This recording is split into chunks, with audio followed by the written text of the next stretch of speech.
आज हम किसी परंपरा या रस्म की बात नहीं करेंगे, बल्कि उस सबसे बड़े सवाल पर बात करेंगे जिसने सदियों से वैज्ञानिकों, दार्शनिकों और आम इंसानों को बेचैन कर रखा है। क्या वाकई में इस दुनिया में भगवान है? कुछ लोग कहते हैं कि जो दिखता नहीं वो होता नहीं। वहीं कुछ लोग का मानना है कि बिना बनाने वाले के ये दुनिया चल ही नहीं सकती। आज के वीडियो में हम किसी एक पक्ष की बात नहीं करेंगे, बल्कि विज्ञान, तर्क और अध्यात्म के नजरिए से इस रहस्य की गहराई में उतरेंगे। कल्पना कीजिए कि आप रेगिस्तान में चल रहे हैं और आपको वहाँ एक चमकती हुई घड़ी मिलती है। क्या आप यह मानेंगे कि हवा चली, रेत उड़ी और अपने आप ये घड़ी बन गई? बिल्कुल नहीं। आप कहेंगे कि किसी घड़ी बनाने वाले ने ये घड़ी बनाया होगा। ठीक वैसे ही हमारा ब्रह्मांड और हमारा शरीर इतना जटिल है कि इसके पीछे किसी मास्टर प्लान का होना स्वाभाविक लगता है। हमारी पृथ्वी सूरज से उतनी ही दूर है जितनी जीवन के लिए जरूरी है, न ज्यादा न कम।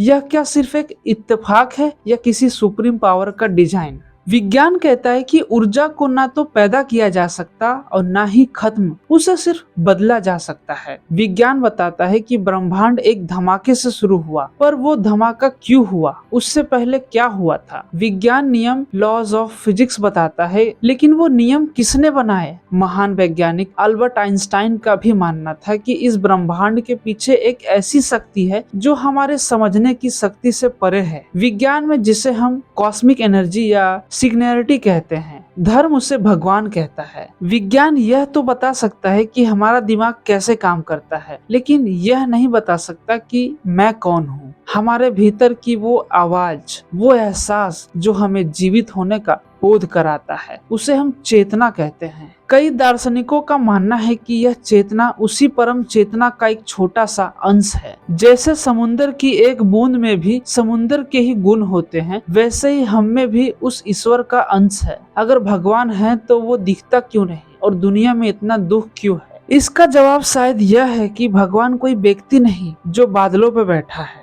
हवा दिखती नहीं पर महसूस होती है, संगीत दिखता नहीं पर रूह को छू जाता है। जब कोई अनजान व्यक्ति आपकी जान बचाता है या जब एक माँ अपने बच्चों के लिए खुद भूखी रहती है, वही निस्वार्थ प्रेम ईश्वर है। भगवान शायद मंदिरों या मस्जिदों से ज्यादा हमारे कर्मों और हमारी नीयत में बसता है। आखिर में बात वहीं आकर रुकती है। आस्था पर भगवान को साबित करना उतना ही मुश्किल है जितना उसे नकारना। अगर आप कण कण में खूबसूरती देखते हैं तो आपको भगवान मिल जाएगा। अगर आप सिर्फ सबूत खोजते हैं तो शायद आप भटक जाएंगे।